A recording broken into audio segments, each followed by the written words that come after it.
Hey, welcome back to Dogtography. Today I wanted to cover a topic some of you have been asking me to talk about. We're going to talk about lenses and the different styles and kinds of lenses that are available and what my recommendations are just for dog photography. I am also going to cover the lenses that are on your cell phone as well. So if you're interested in learning more and kind of deepening your knowledge about some of the creative tools that you can use for your photos, stay tuned.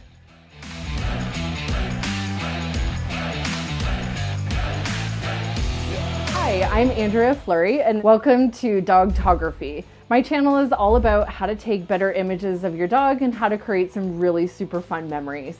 I walk you through different tips and tutorials and techniques. I sometimes show you behind the scenes of my professional career as a dog photographer, all while just trying to have some fun and enjoy time with our dogs.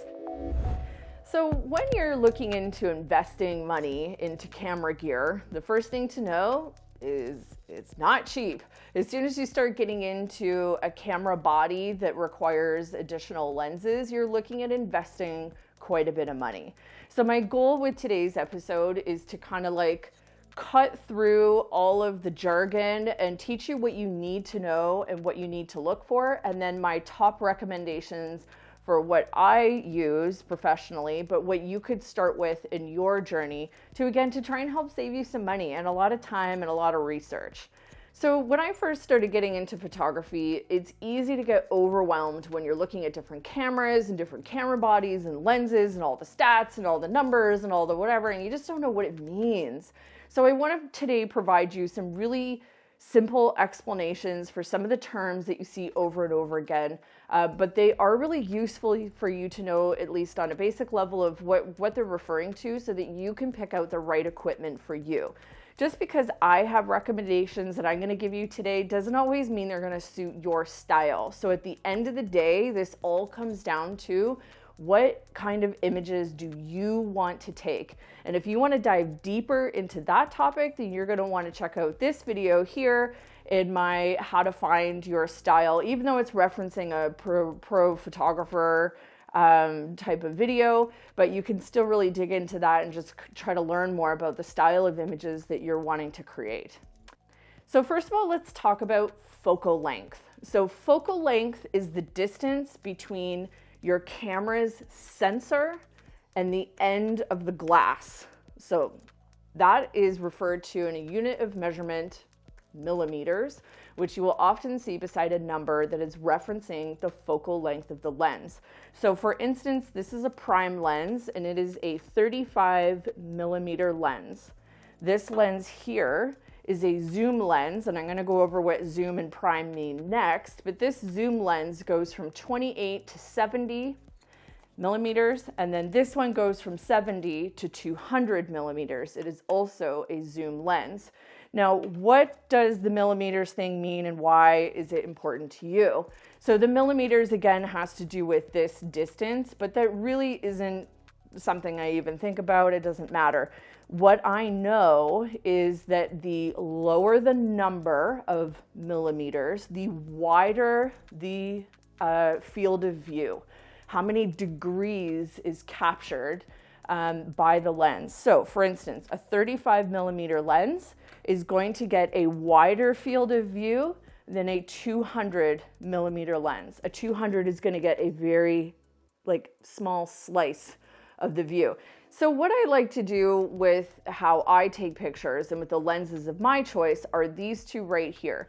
They are my primary go-tos for this reason. This lens here covers from 28 to 70, so it gives me a wider field of view. And then this one here picks up at 70 and goes all the way to 200, so it gives me much more of a narrower field of view. What's really nice about these two is with this lens, when I'm working up close with a dog, I can get its eyes and everything nice and sharp and in focus, and the background is nice and lightly blurred. With this lens here, this is more of a portrait lens. And what I'm able to achieve with the effects that this lens can give me is those really nice, creamy, dreamy backgrounds. The ones that look really soft or that have lots of bokeh. When you're shooting at full 200 millimeters, so when the lens is, I'm not sure if I can do it with the lens cover on. Let me just take it off. So if I extend this all the way out, when it's at full 200, and your subject is in front of you and you're capturing like a portrait and there's some like nice sparkly backlight coming in, that's what's going to give you the nice like bokeh type of effect. So my advice to you when picking out lenses, my first lens of choice would be the one with the longest focal length. So this is 200. And I wouldn't go any higher than that because I don't need to. If I was shooting birds or something like super far away, I would go with 300, 400. If you're shooting the moon, you're gonna get an 800 millimeter lens, something like that. But for a dog, you don't really wanna be that far away from them. So 200 is as much as I would personally go, and it's as much as what's needed to kind of compress that background and give it that nice like creamy look. And if portraits is your main image that you're wanting to capture, or action photography, the dog running around, that kind of thing, again, this lens is on my camera 97% of the time when I'm doing an actual client shoot or when I'm taking pictures of my own dog. This is a beast of a lens and it is a workhorse. This is also what I call my money maker, because this is what captures images that this can't. The other thing that's really good about this lens is the aperture, which I'm going to get into in a minute, but I'm going to go over this lens next and why it's my second favorite, but this is my recommendation.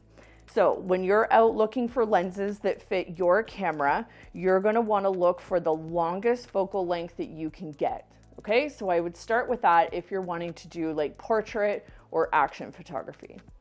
So this lens here is my next go-to. Again, like I've already said, if I'm wanting to take close-up shots, or if I'm working indoors and I have to be really close to the animal, or if I wanted to get an effect where their head is a little bit larger than the rest of their body, like just a teeny little bit of distortion is what you're going to get with a wider angle lens.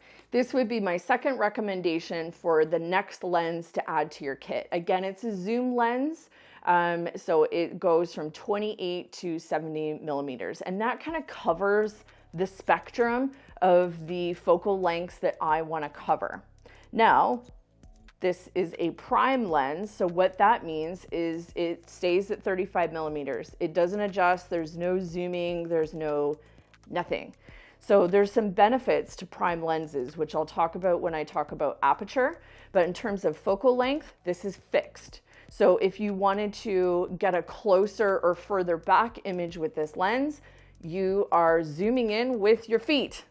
So that means you simply walk closer to your subject or you walk further away. So that's all about focal length. Next up is aperture. So aperture, again, I've talked about this in other videos, but it is the opening and closing or restricting of the blades that are inside the lens. So in these lenses, there are a bunch of blades, and I don't know, I'm not the nerdiest person when it comes to all the camera specs and everything, but it's that they contract and expand with the aperture and how you set it. So what's really nice about a prime lens is that it usually has a lower aperture.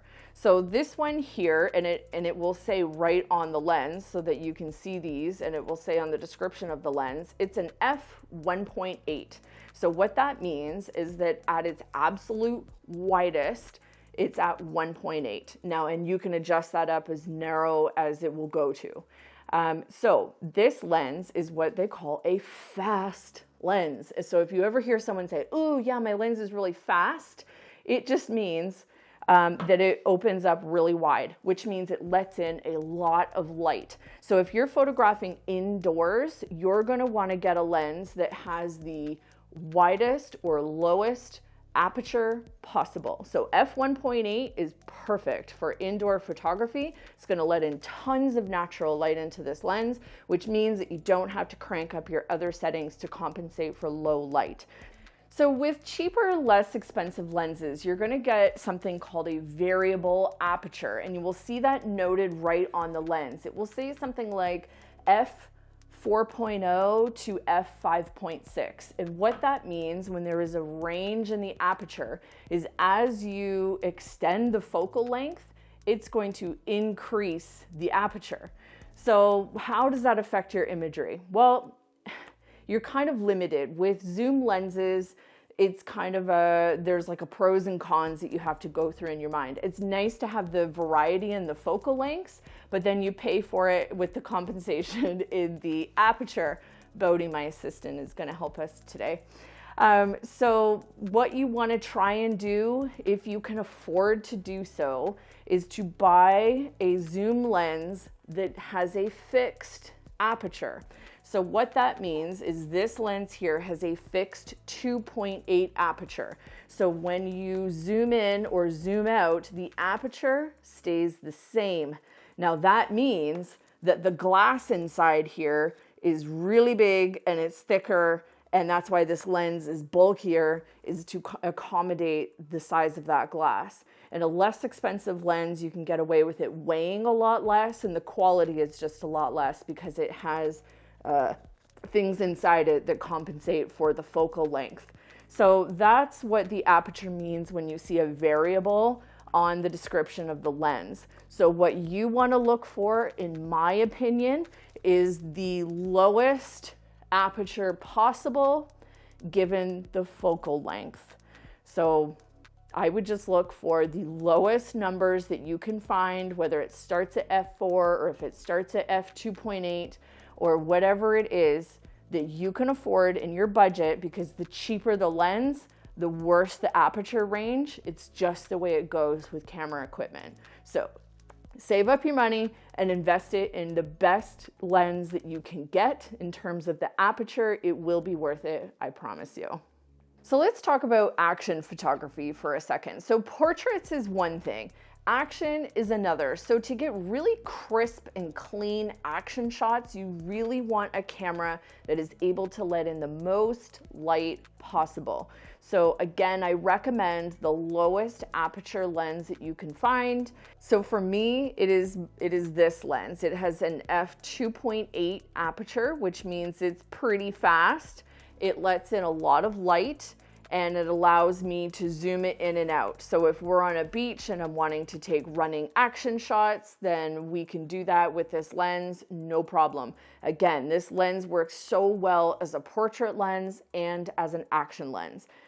Mainly because of the zoom capabilities, but also because of the solid state aperture that it doesn't change. Now this lens here in Canada is going to run you about $4,000. So it is definitely not a cheap lens. This is for my mirrorless Canon R5, by the way. So that brings me to the next thing I wanted to talk about, which is the mounts. So every lens has a different mounting system on the back. They're not all interchangeable. You can't buy a Sony lens and put it straight onto a Nikon without potentially having to get an adapter. So even like Nikon to Nikon lenses, Canon to Canon, you can't take a Canon lens that's meant for a DSLR and put it on a mirrorless camera. They have different mounting systems. It's just the way camera companies like to work things for whatever reason. I'm not going to get into that, but it is what it is. So when you're looking at the camera store, or you're looking at your friend's used camera equipment, or you're looking on Marketplace, you're going to really want to pay attention to the make and the model of the lens to make sure that the mount on it matches the mount on your camera at home. So I want to talk about the lenses on your cell phone for a second. So the lenses on your cell phone, I have an iPhone 13, so depending on what cell phone you have, you likely have different lenses or different focal lengths within the same lens on your camera. So a lot of these same rules apply. So on my iPhone 13, I have the 0.5x is the wide angle lens. So with the wide angle lens, you're going to get in way more detail and environment and everything else in your background in that shot. It also provides distortion. So distortion is when you see someone's head or their forehead get really big, or your dog's eyes get like super big, or their head looks like a bobblehead in comparison to the rest of the body. Some people love that kind of look, and if you do, then invest in a wide angle lens. Forget what I said about a portrait and having to be 10 feet back. If you want to take crazy distorted looking shots, but some people really love, and they're quite hilarious looking. Let's just be honest. If that is what you really love, then get yourself a wide angle lens or a fisheye lens or something like that. The next lens on an iPhone is the 1X. That's kind of like the normal lens. So that would probably be an equivalent. I didn't look up the specs on the iPhone, so I could be wrong on this. Don't quote me, but it could be about a 70 millimeter or so. And then the 3X is the telephoto. So that's going to give you as much of the effect as the 200 focal length that I was talking about on this lens. So it's getting in much less field of view than the 0.5X, which is giving you all kinds of field of view. And with the 3X as well, if you're a distance away from your subject, you're going to have the best chance possible of it blurring out the background. Now, what iPhones are not really good at, and what they're kind of known for, is having kind of meh apertures. And what I mean by meh is I just mean that you're not going to get what you get with these lenses, which is why everything on an iPhone looks sharp.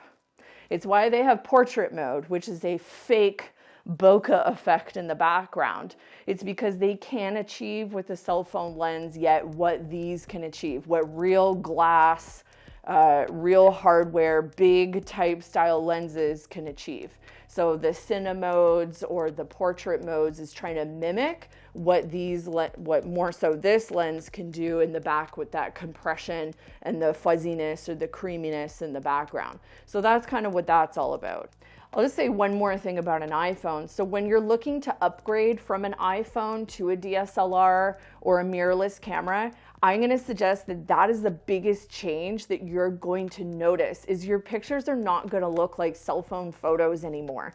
The point of investing in this kind of equipment is going to get you to a point with your imagery where you can just take it to the next level. You can get more creative with these style lenses than you can with a cell phone. Don't get me wrong, cell phones have come a long way. There's a lot of things that you can do with them, but if you're looking to kind of like next level up your ability in your photography, you're looking at investing in external lenses and a camera body. It's going to really change the game for you and for your imagery, and I'm super excited to see it. So go out, take some pictures, make some memories with your dog, go and look at equipment. If you have questions, drop it down in the comments below. Until next Saturday, go out and make some memories with your dog, and I'll see you then. Bye for now.